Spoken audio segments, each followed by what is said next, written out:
How to get an ex-girlfriend back with a successful battle plan.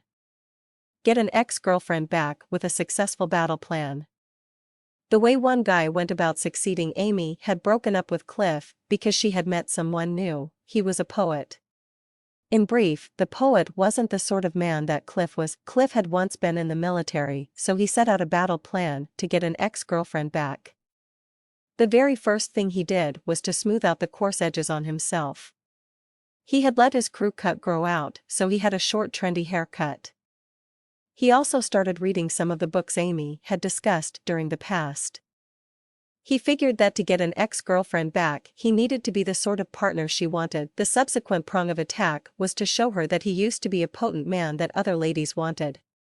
Since he and Amy had broken up, he decided to ask one of Amy's friends out on a date. When she declared yes, Cliff sent a text to Amy and asked where Sarah might like to go on a date. Amy instantly called John and wished to know why he was taking Sarah out. John told her that they were broken up and he was moving on.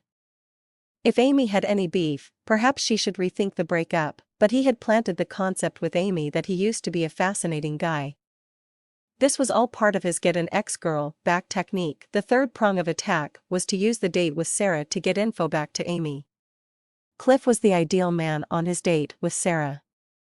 He brought her a single rose when he picked her up.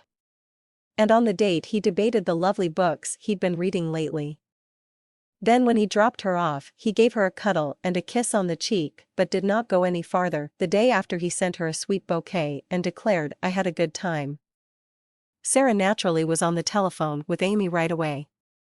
She needed to know why Amy had snapped off a relationship with such a great guy. The new had begun to wear off the relationship with Amy's new poet boyfriend, and as she began to miss Cliff. A few days after Cliff's date with Sarah, Amy called him and wanted to know if they might be able to start dating again. That is how to get an ex-girlfriend back.